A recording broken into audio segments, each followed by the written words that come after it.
വലിയ മാന്യനാണെന്ന വിചാരം. ഇംഗ്ലീഷ് പത്രം തരംതിരിച്ചു പിടിച്ചാവും വായിക്കുന്നത്.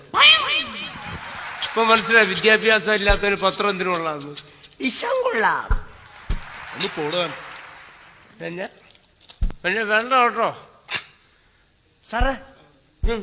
This is my sports. Okay, എന്താ സാറിന് വേണ്ടി തിരുവനന്തപുരത്തിന് പോകും. ഇത് തിരുവനന്തപുരത്തോട്ട് പോകില്ല, ഇത് കൊല്ലം വരെ പോകും. കണ്ടില്ലേ, കൊല്ലം സൂപ്പർ ഫാസ്റ്റ് എഴുതി വെച്ചിരിക്കുന്ന കണ്ടില്ലേ. കൊള്ളാം. പക്ഷെ ഈ വണ്ടി തിരുവനന്തപുരത്തിനായിരുന്നു, എനിക്ക് തിരുവനന്തപുരത്തിന് പോയിരുന്നല്ലേ. ഹലോ സഹോദര, ഈ വണ്ടി തിരുവനന്തപുരത്തോട്ട് പോകില്ല, കൊല്ലം വരെ പോകൂ. അതാണ്. പക്ഷെ തിരുവനന്തപുരത്തിനായിരുന്നെങ്കിൽ എനിക്ക് തിരുവനന്തപുരത്തിന് പോയിരുന്നു. ഞാൻ പറഞ്ഞല്ലോ തിരുവനന്തപുരത്തോട്ട് പോകില്ല, കൊല്ലം വരെ പോകൂ. സാറേ, ഈ ബസ് നേരെ കൊല്ലത്തിനല്ലേ പോകുന്നത്? അതെ അതെ അതെ. പിന്നെ ഇടയ്ക്കുള്ള വളമാക്കാൻ നിന്റെ അപ്പം വന്ന് വളയ്ക്കും. ചേട്ടാ ഇവരെ വിടുത്തുകാരനാണത്. ഇത്രയും തടിയും തൻ്റെ ഉണ്ട്. നല്ലൊരു ചെറുപ്പക്കാരനാ, തലയ്ക്കകത്തൊരു കിഡ്നി പോലും ഇല്ല. ഒരു പാട്ട വണ്ടി ഉണ്ട്.